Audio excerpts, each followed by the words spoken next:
Olá, eu sou André Flávio Silva, professor da Universidade Federal do Maranhão, na cidade de Bacabal, e hoje, dando continuidade às atividades do Fábrica da Ciência, irei apresentar um pouco da Codelteca, que pertence ao Espaço Ciência Maria Laura Lopes.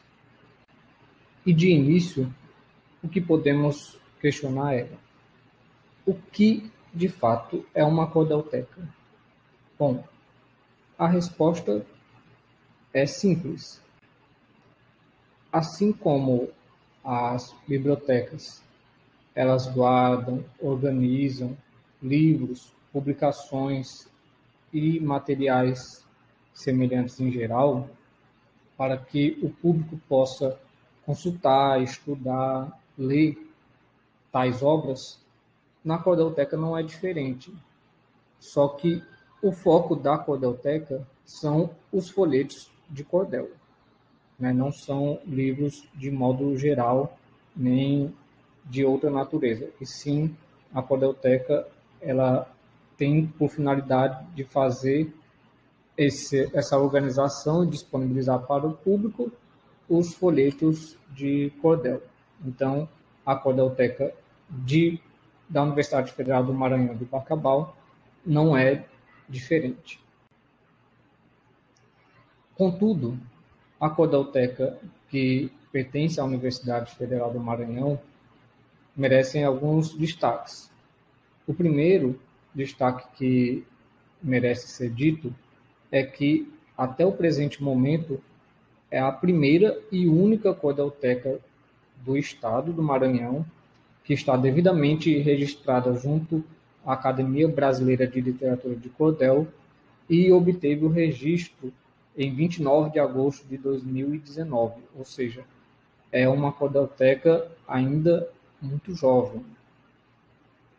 E a outra questão que merece destaque é o nome que a Codelteca de Bacabal recebeu, que ela foi batizada com o nome do mestre Gonçalo Ferreira da Silva, que é o presidente da Academia Brasileira de Literatura de Cordel, assim como o seu fundador também. E esse nome ele se justifica pela vasta publicação que o mestre Gonçalo possui, assim como o rigor científico que ele também trata dentro dos seus folhetos de cordel. E, somado a tudo isso, o mestre Gonçalo ele é muito rigoroso quanto à métrica, quanto à rima, e tem uma beleza ímpar, singular, nos versos que ele produz. Então, o mestre Gonçalo ele é tão expressivo com os folhetos de cordel para a ciência de um modo geral, que ele tem vários folhetos que compõem uma coleção chamada Coleção Ciência. E existem outros folhetos que já foram reeditados com um material melhor para que possa ser feita a divulgação desse material.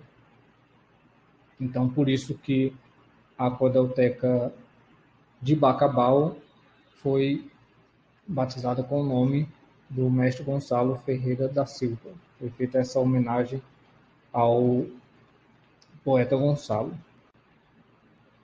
Então, aqui tem uma breve história através das imagens, né, das logos que nós utilizamos na Codelteca.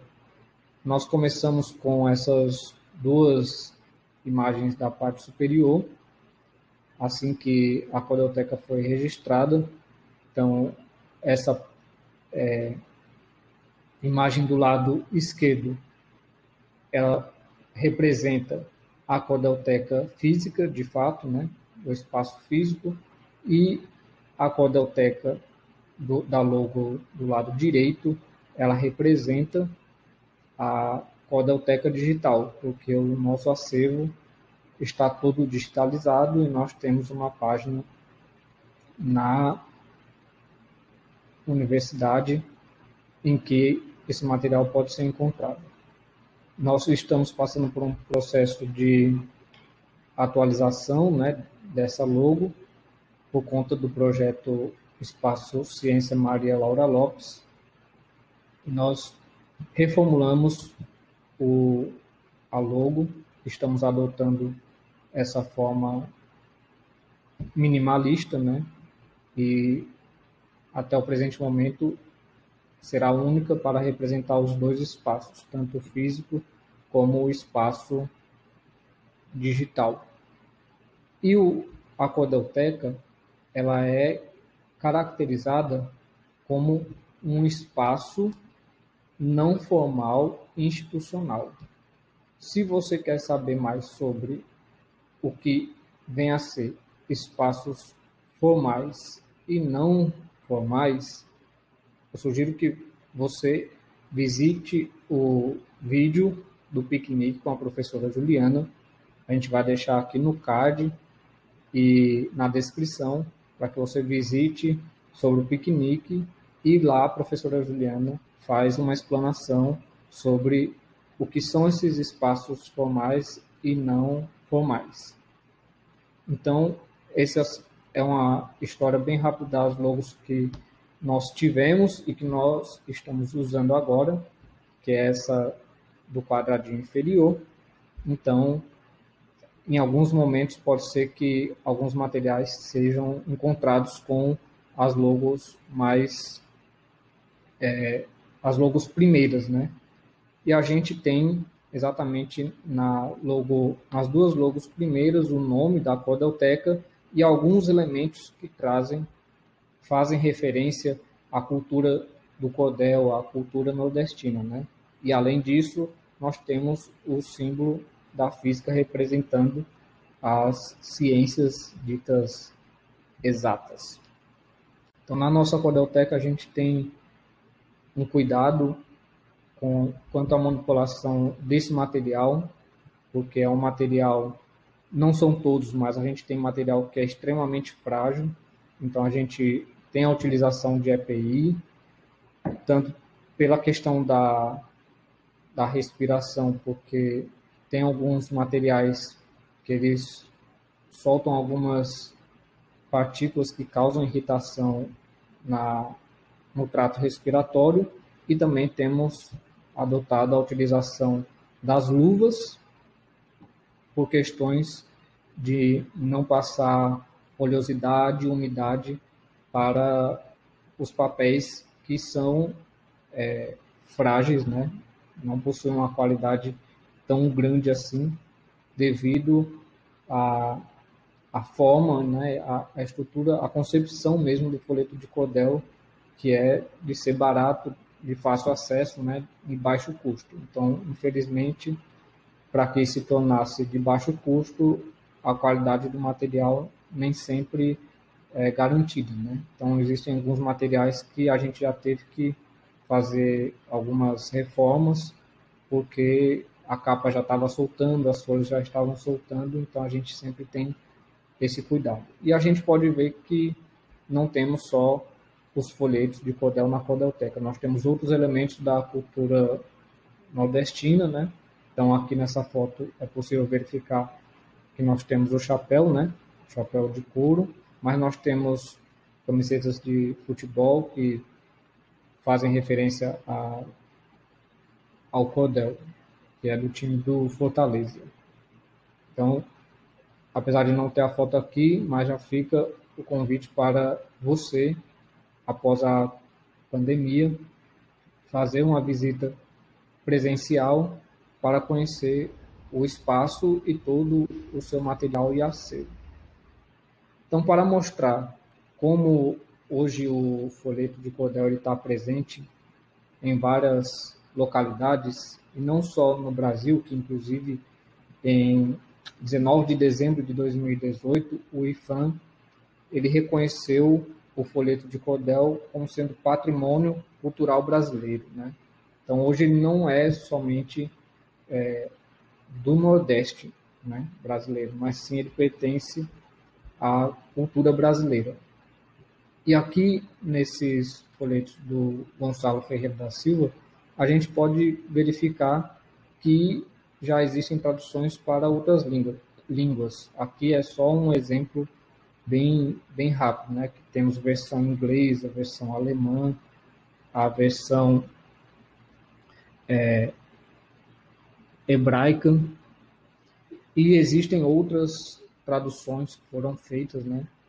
Então aqui temos um exemplo bem rápido e simples de que o folheto de cordel vai se adaptando ao longo dos tempos. Agora, pensando nos folhetos de cordel, como que a gente pode utilizá-los no ensino de ciências, que é o nosso foco principal, tendo em vista que a Cordelteca da UFMA em Bacabal, ela prioriza os folhetos de cordel para o ensino de ciências. Então, para ajudar nessa resposta, eu trago aqui o Francisco Augusto Silva Nobre, ele que é físico de formação, professor da Universidade Regional do Cariri, na região do Cariri cearense, né? Então, em Juazeiro do Norte, também tem uma cordelteca, em que o professor Augusto, ele é o coordenador, e o professor Augusto vem trabalhando muito fortemente com os folhetos de cordel para o ensino de física mais especificamente. E dentre os trabalhos desenvolvidos pelo professor Augusto, ele criou uma categoria que é os folhetos de cordel científicos. O que são esses folhetos de cordel científicos? Os folhetos de cordel científicos são aqueles que abordam os temas, né, as temáticas das ciências ditas exatas. Então, nós também aqui da Cordelteca de Bacabal, da UFMA, nós também temos essa frente de buscar esses folhetos de cordel científico. Nós também utilizamos, nos apropriamos desta categoria que o professor Augusto descreveu, né? Então, o professor Augusto, ele tem sido um pesquisador muito forte nessa parte de folhetos de cordel científicos, principalmente no ensino de física. Além da categoria definida pelo Augusto Nobre, ele também elaborou uma sequência de ensino para a utilização desses folhetos. Primeiro, fazer a apresentação do folheto, principalmente abordando a questão da imagem da capa, porque o folheto a gente tem que tratá-lo no todo, não só nas partes. Depois, a questão da oralidade, que é importante, ou seja, convidar um estudante para que recite o cordel em sala de aula para todos. No terceiro momento, após ter sido recitado o cordel, o segundo passo da sequência proposta pelo professor é a declamação do folheto a partir de um estudante para todos da sala, porque a oralidade também ela é importante. Em seguida, o terceiro passo é fazer a divisão dos estudantes em subgrupos e deixá-los que verifiquem estrofe por estrofe para tentar compreender quais são os conhecimentos científicos que estão presentes dentro do folheto. E aí os conhecimentos científicos eles podem estar corretos ou não. Isso também é uma tarefa para a sala de aula. O quarto passo é onde o professor trabalha mais ativamente com o grupo da sala como um todo, porque no passo 3, os estudantes é quem, de fato, precisam investigar quais são os conhecimentos científicos presentes nos folhetos e o professor é o suporte. Ele não é ausente, ele é o suporte. No quarto passo, agora o professor vai discutir aquilo que os grupos encontraram e, inclusive, aquilo que não foi possível os grupos encontrar. E aí vai fazer a discussão dos conhecimentos científicos presentes dentro dos folhetos e dentro da proposta da aula que está planejada. O quinto e último passo agora não é mais dentro da sala de aula. Entretanto, ainda é com o folheto de cordel, só que agora é para além do espaço escolar. É a tarefa extra sala de aula que os estudantes precisam continuar e aprofundar nos conhecimentos científicos que estão presentes nos folhetos e que é o foco da aula planejada pelo docente. Então, esses são os 5 passos que foram elaborados pelo professor Augusto Nobre. Então, um breve exemplo, nós temos aqui a xilogravura, aqui como exemplo do folheto de cordel do Gonçalo Ferreira da Silva, que a gente consegue perceber como que isso é feito, né? Uma espécie de carimbo, né? E aí isso é feito na madeira, né? E isso também se justifica, essa estratégia, porque além de baratear o custo, ele também se torna um processo mais rápido de confeccionar as capas dentro do mesmo padrão. Claro que hoje em dia as capas dos folhetos não são feitas somente a partir das xilogravuras. São feitas, inclusive, utilizando de recursos computacionais. Isso não tem nenhum problema. E como parte deste exemplo, pegando o Josenildo Maria de Lima, que é um paraibano, que também é poeta, é licenciado em Física, fez mestrado na área de ensino de ciências, e ele tem, junto com outros poetas, uma coletânea que chama Física em Cordel, e pegando este exemplo mais específico, nós temos um trecho em que ele diz, no cordel Calor e Temperatura, a seguinte estrofe. Mas, professor, ainda tem um negócio complicado. Umas bolinhas brancas que desaparecem um bocado, manhã bota nas roupas e some sem ser molhado. Ou seja, o que são essas bolinhas brancas que somem sem molhar as roupas? Essas bolinhas brancas é aquilo que nós conhecemos popularmente como naftalina, que possui o nome, de fato, naftaleno, que a gente compra em supermercado mercantil de um modo geral. E que processo é esse que passa do estado sólido para o gasoso, sem passar pelo estado líquido? Esse é caracterizado, né, com o nome de sublimação. E aí a gente pode abordar isso dentro de sala de aula para tratar com os nossos estudantes, né?